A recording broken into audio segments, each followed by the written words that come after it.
datang di acara podcast sama KKM reguler 2020 kelompok 33 Universitas Sultan Ageng Tirtayasa.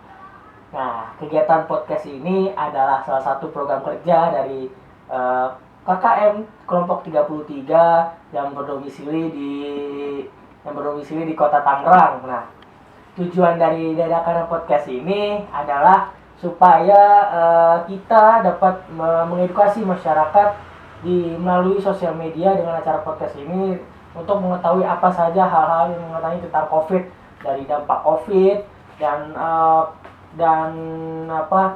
pengaruh-pengaruh dari COVID dan orang-orang yang bersentuhan langsung dengan COVID. Nah, itu nanti akan disampaikan di narasumber-narasumber selanjutnya.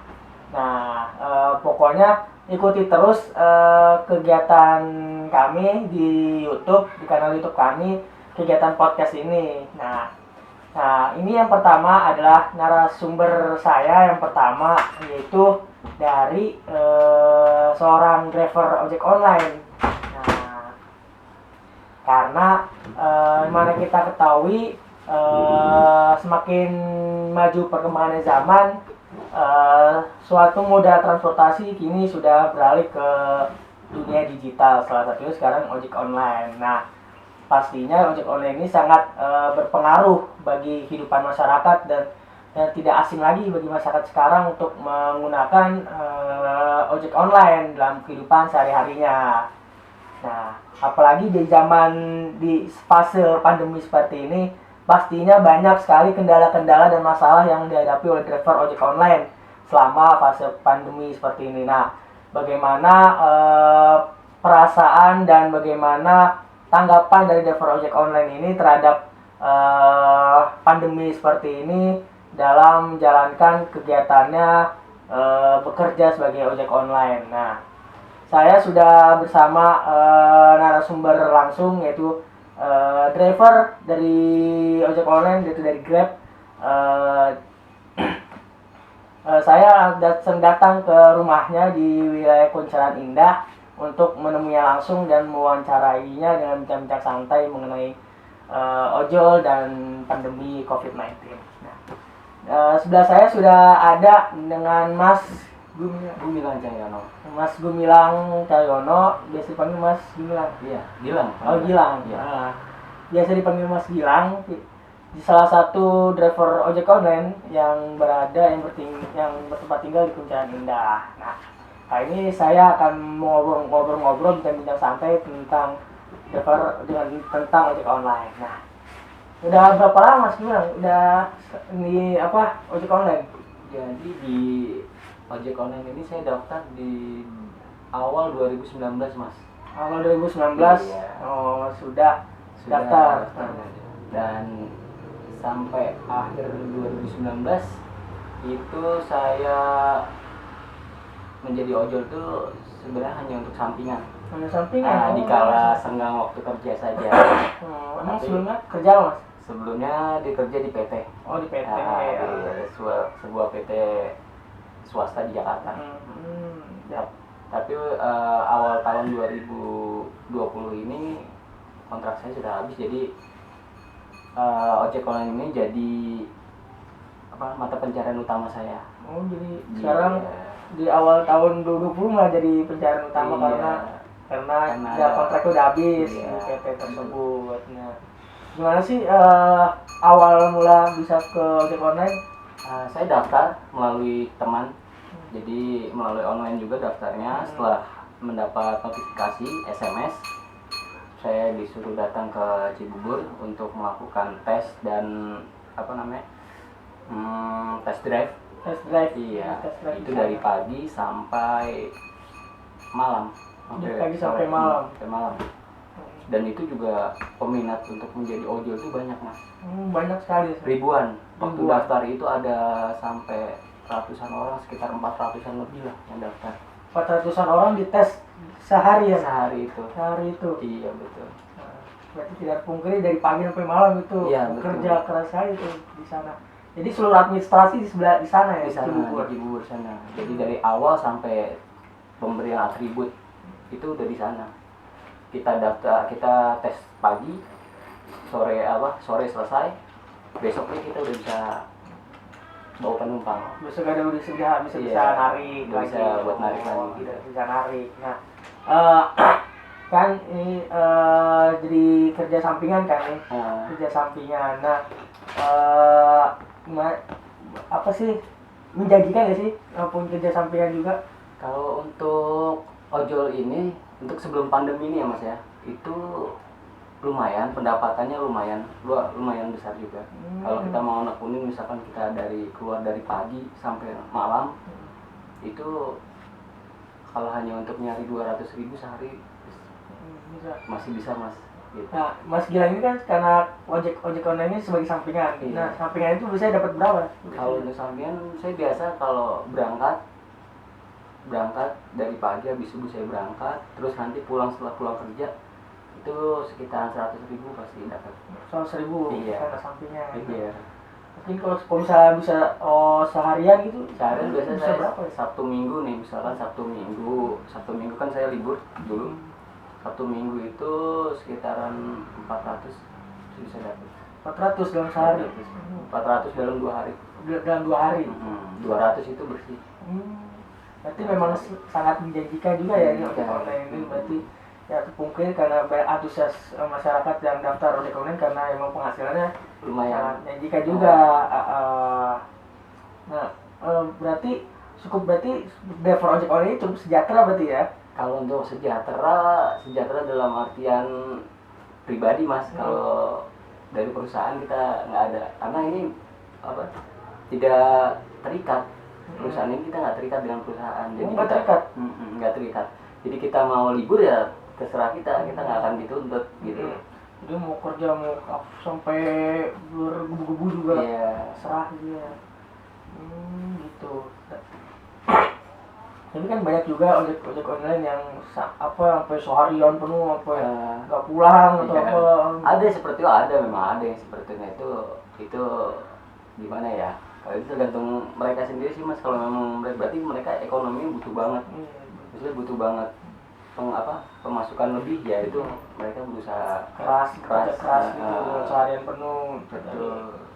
Apakah sebelum pandemi ya, itu masih mudah nggak sih dapat penumpang gitu? Mudah sekali Mas. Kalau sebelum pandemi ini kita masih mudah, saya akui. Ya pokoknya dari Februari akhir itu kita masih bisa mudah dapat penumpang. Masih mudah banget ya. Karena kita belum belum masa Covid datang itu ya kan. Iya. Baru di bulan Maret itu udah mulai agak sulit karena udah mulai adanya PSBB, ya kan. Jadi ada protokol yang harus kita ikuti juga, dan juga perusahaan Grab juga udah diminta dari pemerintah untuk melakukan pembatasan. Jadi situ kita penumpang tidak bawa lagi, hanya fokus ke pengantaran barang dan food, pengantaran makanan gitu doang. Persaingannya gimana sih kalau di ojek online itu persaingannya? Persaingannya sebenarnya ya namanya online ya Mas. Kita kalau misalkan kita pakai kartu atau kartu prabayar kita, misalkan kita pakai yang lebih bagus, sinyal kuat, ya itu kita pasti lebih untung, lebih cepat dapat orderan gitu. Provider juga ya betul Mas. Provider juga yang mempengaruhi kita dapat orderan atau tidak. Dan juga kalau kita sering cancel atau mengabaikan orderan, nah itu kita akan sulit dapat orderan. Gitu. Berarti jangan terlalu sering cancel orderan gitu ya. Nah, kan tadi sudah disinggung kan sama saya tadi karena lagi masa pandemi kayak gini ya. Nah, gimana sih dari Mas ini terhadap pandemi gini, terhadap kerjanya apalagi ojek online? Kalau untuk sekarang ini pengaruhnya besar banget Mas ya. Mulai pandemi ini kita mau cari satu orderan aja sulit banget. Apalagi masa PSBB awal waktu itu kita dapat satu orderan satu hari aja itu udah bagus. Alhamdulillah ya. Udah alhamdulillah. Sulit Mas pokoknya. Nah, untuk sekarang ini kan udah mulai ada pelonggaran PSBB, ini udah lumayan nggak terlalu sulit, cuman ya masih menyesuaikan. Karena kan kita masuki peraturan new normal kan. Iya benar. masa-masanya normal. Nah, perbedaan dari sebelum pandemi dan setelah saat pandemi ini apa sih perbedaannya? Perbedaannya jauh banget mas. Biasa kita dapat sehari kita bisa dapat istilahnya kita udah bensin pokoknya kita bersih itu sehari 200 ya, kita untuk dapat 50.000 dalam sehari aja udah susah mas. Udah susah 50.000? Susah sekali. Masa-masa pandemi awal waktu itu 50.000 dalam sehari itu susah sekali. susah sekali. Oh, pandemi ini memang benar-benar pandemi ini ya. Iya. Merusak ekonomi semua. Di mana-mana ya, semua sama mas. Kayak sektor pekerjaan juga semua sama, ekonominya terganggu, apalagi di project online kan ya. Nah, terus dari segi pendapatan udah kan. Dari segi menghidupi ekonomi keluarga itu gimana? Pintar-pintar kita mengolah keuangan lagi aja mas. Dan ya gimana ya, kita cari-cari sampingan apa lagi yang bisa lah, istilahnya kalau ada serabutan apa kita ambil mas, pokoknya sebisa mungkin menghasilkan tapi tetap halal. Iya. Pokoknya apa aja kerjaan apa yang penting halal kan. Iya betul. Berarti selama pandemi ini terjadi itu kan? Tetap jadi ojol pekerjaan utama tetap ojol. Berarti selama pandemi kan nggak boleh bawa penumpang kan tuh? Iya. Bawanya barang, kok makanan. Iya betul. Tapi peminatnya banyak nggak sih tuh? Kok makan barang? Kalau sebenarnya peminatnya banyak, cuman karena persaingan ojol ini banyak, ya itu dia balik lagi ke online ini kan. Karena gimana ya, istilahnya kita misalkan dalam satu wilayah ini ada 100 ojek online, itu kan pasti nggak dapat saya terus. Dia akan muter terus ya. Gitu. Berarti ya tetap untung-untungan juga ya. Iya betul. Juga ya. Ya, berarti terus kan banyak ojek online yang mengeluh kan karena kebijakan pemerintah kayak gini, terus simpang siur. Nah, terus pandangan Mas gimana sih? Kalau saya pribadi untuk ini ya balik lagi ke ini yang udah peraturan pemerintah, mau nggak mau kita jalani, karena kalau kita langgar kita juga kena sanksi. Juga benar. Nah, karena apapun yang dibuat pemerintah kalau untuk kebaikan kita bersama ya kita harus ikutin, karena untuk kebaikan kita bersama juga kan. Karena pemerintah kan juga demi kebaikan bersama kita juga. Agar cepat selesai juga pandemi ini ya kita harus ikutin aturan dari pemerintah. Sesuai protokol lah mas. Nggak boleh membantah atau apa ya, melawan, karena kan memang pemerintah juga punya niat baik untuk membasmi corona ini kan, COVID-19 ini. Alhamdulillah untuk daerah Tangerang ini untuk PSBB udah mulai ada kelonggaran. Nah, tadi saya udah bisa narik penumpang, cuman nggak banyak seperti waktu sebelum pandemi, karena masih menyesuaikan, karena penumpangnya masih pada takut. Iya. Jadi hanya beberapa aja yang menggunakan moda transportasi ojek online. Jadi apa biasanya sekarang kan karena udah bisa naik penumpang nih, apa biasanya syarat-syarat pakai masker? Kita tetap masker, hand sanitizer, jaket, selalu kita bersih lah, istilahnya kita semua disinfektan, ya. Terus kita kasih helm untuk penumpang itu sebelumnya sudah kita semprot dengan sanitizer. Gitu. Berarti emang selalu terjaga ya kesehatan. Dan kita selalu memastikan penumpang harus pakai masker. Pakai masker ya, itu nggak boleh lepas. Nggak boleh nggak pakai masker. Karena itu nanti juga jadi kerugian untuk saya pribadi juga kalau sampai penumpang nggak pakai masker. Karena bisa kena sanksi saya juga. Iya. Nah, kan pasti ke perbedaan kota Tangerang sama Jakarta itu kan Mas juga bisa ke Jakarta kan? Iya, kalau di Jakarta di beberapa titik wilayah di Jakarta itu kan masih belum ada yang bisa kita ambil penumpang karena masih ada zona merah. Oh, ada beberapa titik yang waktu itu juga sama, Tangerang juga. Tangerang kota itu masih ada zona merah, jadi dari Jakarta itu hanya di perbatasan Jakarta Selatan aja. Untuk masuk ke kota Tangerang udah nggak bisa, karena di aplikasi juga sudah tidak ada. Oh, nggak ada. Tidak ada, karena emang udah kebijakan dari perusahaan Grab. Karena sesuai dengan peraturan pemerintah di zona merah tidak diadakan. Tapi alhamdulillah hari ini tadi saya udah bisa ngambil penumpang di Tangerang Kota, berarti memang sudah zonanya bukan merah mungkin ya. Berarti di Kota Tangerang ini udah bukan zona merah kali Ya, karena udah bisa ambil penumpang juga. Terus respon penumpang gimana? Respon penumpang sih tadi saya tanya sih mereka masih ada rasa was-was masih ya Mas ya, karena namanya COVID kan di virus yang tidak terlihat. Iya, nggak terlihat. Nah, tapi saya yakinkan lagi yang penting kita jaga jarak, jaga kesehatan gitu aja. Sesuai protokol kesehatan. Sesuai protokol kesehatan. Sesuai protokol kan. Nah, dari perusahaan sendiri kan, misalkan perusahaan Grab nih. Gimana sih perusahaan Grab ini sudah namanya tuh sudah memberikan bantuan nggak pada driver-driver gitu? Kalau bantuan materi untuk saat ini belum ada Mas ya. Bantuan materi tidak ada karena memang ini perusahaan tidak terikat. Tidak ada bantuan materi sama sekali. Ya hanya saran untuk menjaga kesehatan seperti itu aja. Dan kemarin juga ada sempat prakerja. Iya, prakerja. Nah, sempat prakerja itu sempat ada notifikasi dari Grab kita untuk ikut prakerja itu. Ini maksudnya gimana dari prakerja itu? Prakerja itu nanti kebetulan kemarin saya nggak bisa masuk, nggak tahu entah kenapa. Saya udah coba tapi gagal terus untuk ikut prakerja. Jadi nanti sistemnya gimana tuh Grab prakerja itu? Ya tetap sama daftar prakerja di lain-lain di tempat-tempat lain gitu, misalkan daftar ikut tes ya itu mungkin dapat duit. Saya juga nggak sempat ikut karena gagal. Ya, mungkin sistem dari sana ya. Karena kemarin gagal ya udah saya sudahlah nggak usah ikut aja, biarin aja. Rezeki nggak kemana kan Mas ya. Iya Pak, yang penting kita tekudin aja. Untuk berarti dari perusahaan nggak ada bantuan untuk materi seperti materi itu nggak ada.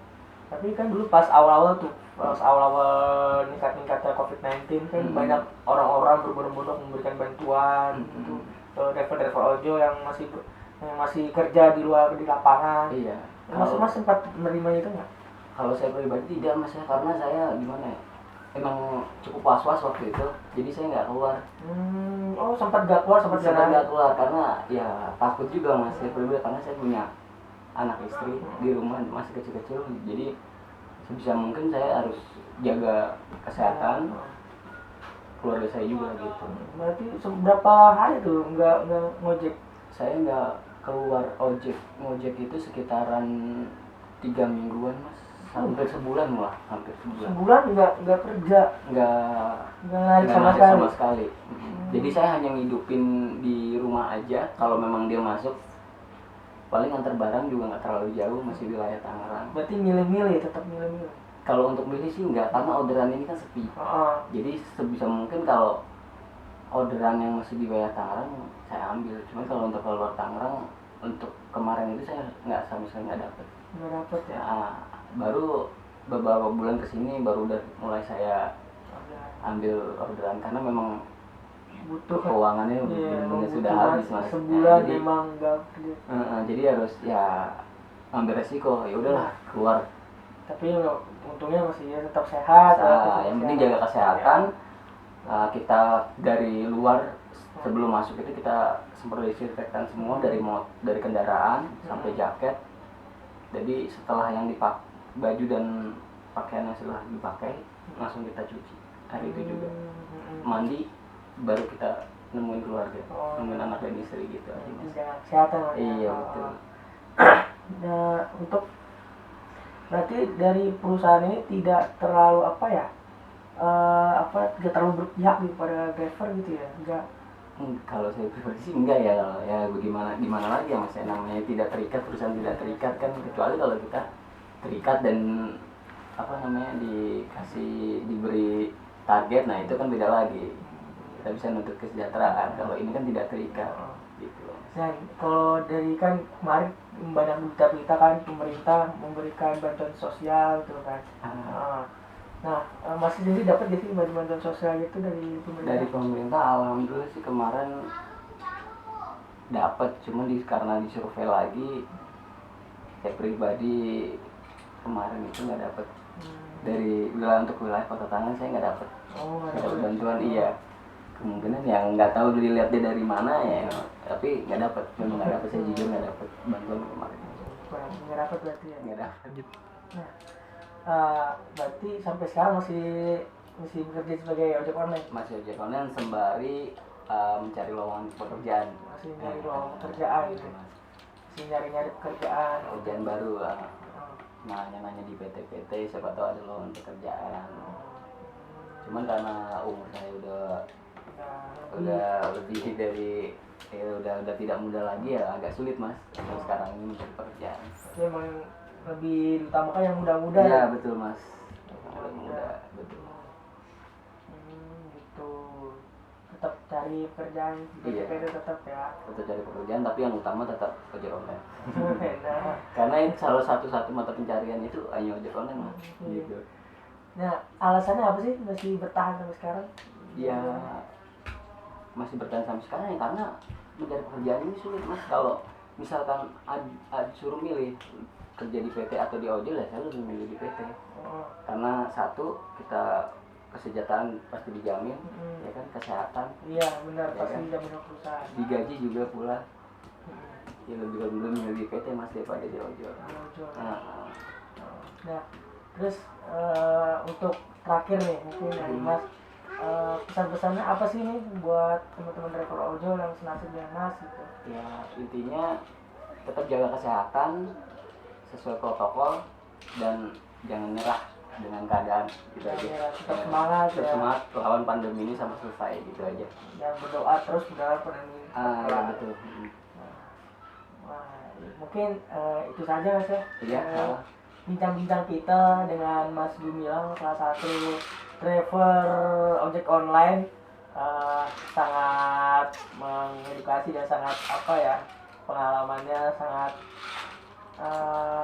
menyentuh kali itu pengalamannya dan dapat berbagi ke kita semua. Nah, itu saja mungkin dari podcast hari ini. Semoga penonton dapat mengambil hikmah dari podcast kita kali ini gitu.